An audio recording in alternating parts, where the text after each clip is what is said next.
Welcome to NurseEdScholar. In this video, we will explore the causes, assessment findings, and nursing interventions related to hypomagnesemia. Hypomagnesemia occurs when the serum magnesium level is below 1.8 milliequivalents per liter. Remember, the normal range for magnesium is between 1.8 to 2.6 milliequivalents per liter. We'll cover the causes, assessment findings, and nursing interventions to manage patients with this condition. There are several causes of hypomagnesemia, and the first one we'll discuss is insufficient magnesium intake. This can occur due to malnutrition or starvation, vomiting or diarrhea, and malabsorption syndromes, such as celiac disease or Crohn's disease. The second cause of hypomagnesemia is increased excretion of magnesium.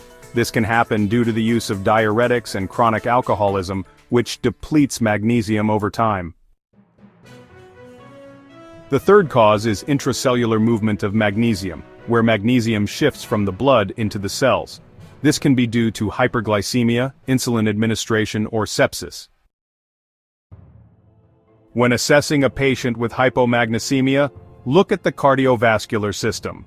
You may find tachycardia or hypertension. In the respiratory system, you will assess for shallow respirations, which can indicate muscle weakness affecting the respiratory muscles. Next, let's assess the neuromuscular system.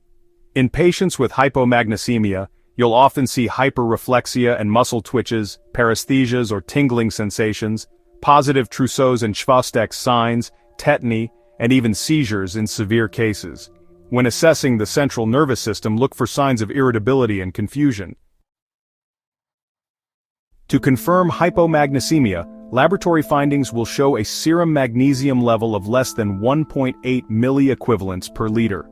On an EKG, you may notice tall T waves and depressed ST segments, which are characteristic of hypomagnesemia.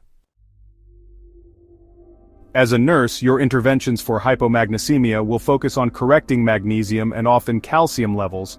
As hypocalcemia frequently accompanies hypomagnesemia, you may administer oral magnesium preparations. Remember that these can cause diarrhea, which may further increase magnesium loss.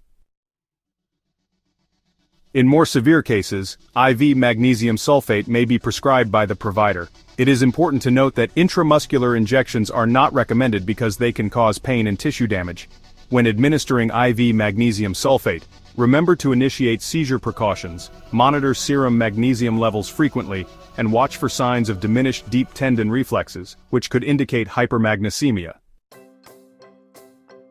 Finally, you'll want to educate your patient on how to increase magnesium intake through diet.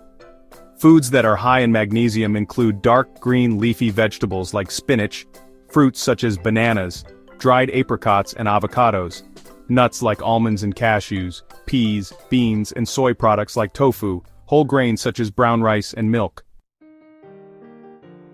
Hypomagnesemia is a serum magnesium level below 1.8 milliequivalents per liter and can result from insufficient intake, increased excretion, or intracellular movement of magnesium.